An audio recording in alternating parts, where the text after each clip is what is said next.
Salve Maria, neste dia 11 de agosto de 2026, eu vou ler do capítulo 5 ao 8 do livro de Judite. Aquior elogia Israel. Holofernes, marechal do exército assírio, foi avisado de que os israelitas se preparavam para a guerra e que haviam bloqueado as passagens dos montes. Ouvindo isso, Holofernes foi tomado de grande cólera. Convocou então todos os chefes de Moabe e os generais dos amonitas e disse-lhes: Dizei-me quem é esse povo que ocupa as montanhas, quais as cidades em que habitam e qual o efetivo de seu exército? Em que consistem o seu poder e a sua força, e quem é o seu chefe?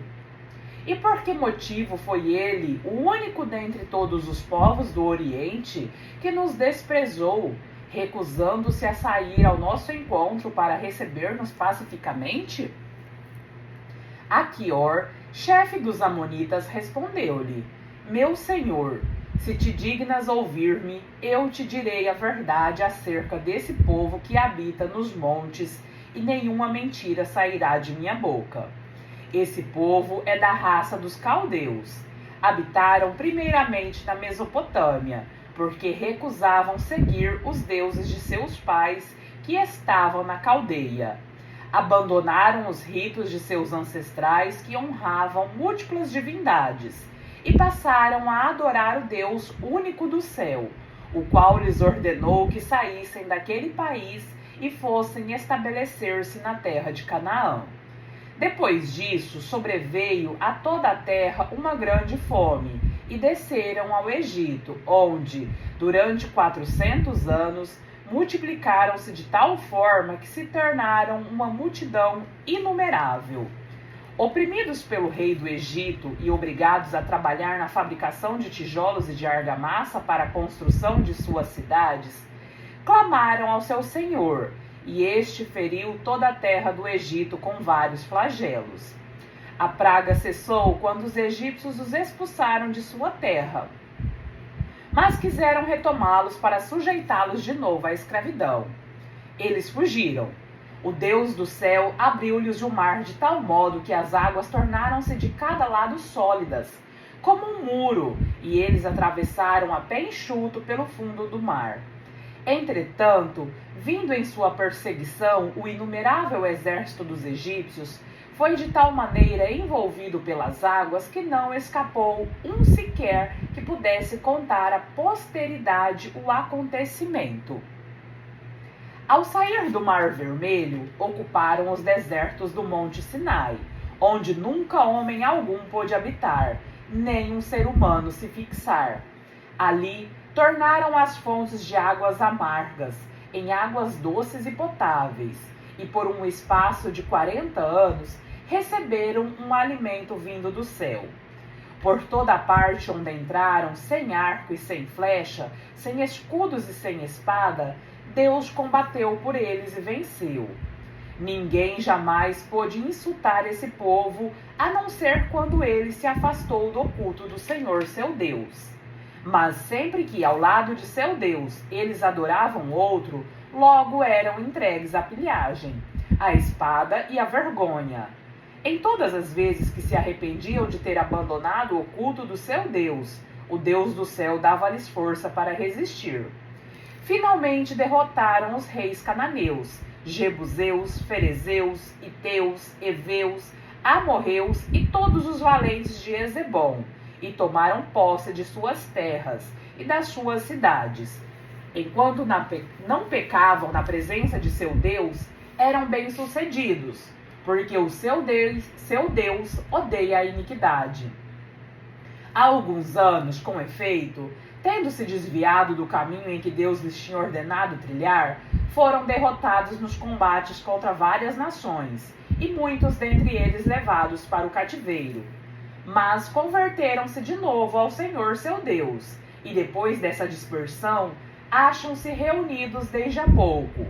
Retomaram a posse das montanhas e de Jerusalém, onde está seu santuário. Agora, pois, meu senhor, informa-te se esse povo cometeu alguma iniquidade na presença de seu Deus, e então subamos e o ataquemos, porque o seu Deus os entregarás nas tuas mãos, e ficarão sujeitos ao teu poder. Mas, se esse povo não está manchado de nenhuma ofensa para com seu Deus, não o poderemos enfrentar, porque o seu Deus o defenderá, e seremos o opróbrio de toda a terra. Calando-se Aquior, todos os grandes de Holofernes se indignaram e queriam matá-lo, e diziam entre si: quem é esse homem que pretende que os israelitas possam resistir ao rei Nabucodonosor e ao seu exército, sendo eles homens sem armas, sem força e ignorantes de estratégia? Para mostrarmos a Aquior que ele nos engana, vamos às montanhas, e quando tivermos capturado seus príncipes, o cortaremos em pedaços. É preciso que toda a nação saiba que Nabucodonosor é o Deus da terra e que não há outro fora dele. Aquior, banido por Holofernes. A estas palavras, Holofernes encolarizou-se e disse a Aquior: já que nos predissestes que a nação de Israel será defendida por seu Deus, vou mostrar-te que não há outro Deus senão Nabucodonosor. Quando os tivermos ferido a todos como um só homem, perecerás tu também com eles pela espada dos assírios, e todo Israel desaparecerá contigo. Assim, aprenderás que Nabucodonosor é o Senhor de toda a terra. A espada de meus soldados atravessará tuas costas, e cairás transpassado no meio dos feridos de Israel. Não respirarás mais senão para ser exterminado com eles. Se crês na verdade de tua profecia, não desanimes. Muda a palidez de tua face, se pensas que minhas palavras não se podem realizar. E para que saibas que terá a mesma sorte que eles, será desde já associado a esse povo, a fim de sofreres com eles os golpes de minha vingança, quando minha espada infligir-te o castigo que merecem. Então Holofernes ordenou aos seus homens que prendessem Aquior e o levassem a Betúlia para entregá-lo nas mãos dos israelitas. Os escravos de Holofernes tornaram-o e se foram através da planície. Ao se aproximarem dos montes, porém, saíram contra eles os atiradores de funda, e eles desviaram-se para os lados da montanha, onde ataram Aquior a uma árvore pelas mãos e pés. Abandonaram-no ali, amarrado, e voltaram para o seu senhor. Ora, os israelitas que desciam de Betúlia encontraram-no e, soltando-o, levaram para a cidade. Puseram-no no meio do povo e perguntaram-lhe o motivo por que os assírios o deixaram amarrado. Naquele tempo, Betúlia era governada por Osias, filho de Micas, da tribo de Simeão, e por Carmi, também chamado Gotoniel. E estando no meio dos anciãos e em presença de todo o povo, Aquior contou tudo o que tinha respondido quando Holofernes o interrogara, e como a gente de Holofernes quis matá-lo por ele ter falado assim, e como Holofernes, encolerizado, ordenara que ele fosse, por esse motivo, entregue aos israelitas, a fim de que, após a vitória sobre eles, ele fizesse perecer também Aquior com diversos suplícios, porque ele dissera que o Deus do céu era o defensor de Israel. Após essa narração de Aquior, todo o povo se prostrou com o rosto por terra em adoração diante do Senhor, e todos, unidos de coração, oraram ao Senhor com gemidos e prantos. Senhor, disseram eles, Deus do céu e da terra, vede o seu orgulho e olhai para a nossa humilhação. Lançai os vossos olhos sobre os vossos fiéis. Mostrai que não abandonais aqueles que confiam em vós, mas que humilhais os que presumem de si mesmos e se gloriam do seu poder. Acabada a lamentação e terminada a prece do povo, que durou um dia todo, encorajaram Aquior, dizendo: O Deus de nossos pais, cujo poder proclamastes, te concederá a recompensa de veres a ruína deles. Quando o Senhor nosso Deus tiver livrado os seus servos, que ele esteja também contigo no meio de nós, a fim de que vivas, tu e os teus, conosco, como for do teu agrado. Então Osias Despedida a assembleia, recebeu Alquior em sua casa e ofereceu-lhe uma grande ceia. E foram convidados a ela todos os anciãos, pois já tinham terminado o jejum, e comeram juntos alegremente. Depois foi convocado todo o povo, e oraram durante toda a noite no lugar onde estavam reunidos, pedindo socorro ao Deus de Israel. O cerco de Betúlia. No dia seguinte, Holofernes ordenou às suas tropas que tomassem de assalto Betúlia. Havia 170.000 soldados de infantaria e 12.000 cavalheiros, além dos homens de armas que tinham aprisionados e dos jovens que tinham levado das províncias e das cidades. Prepararam-se todos para combater contra os israelitas e partiram pela encosta da montanha, até o cume que olha para Detoim, desde o lugar chamado Belbaíma, até Quiamon, onde está fronteiro e Esdrelão. Quando os israelitas viram aquela multidão, prostraram-se por terra e cobriram de cinzas as suas cabeças, orando em comum ao Deus de Israel, para que se fizesse misericórdia ao seu povo. Tomando então as suas armas de guerra, prostraram-se nos lugares em que caminhos estreitos conduziam às passagens entre os montes, e ali montaram guarda noite e dia. Entretanto, ao fazer uma ronda pelos arredores, Holofernes descobriu ao sul da cidade a fonte que abastecia por meio de um aqueduto e mandou cortá-lo.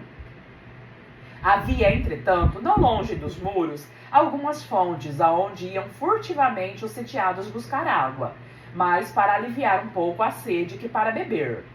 Então os amonitas e os moabitas foram dizer a Holofernes: os israelitas não confiam nem nas lanças nem nas flechas, mas são defendidos pelas montanhas e suas verdadeiras forças são as colinas escarpadas.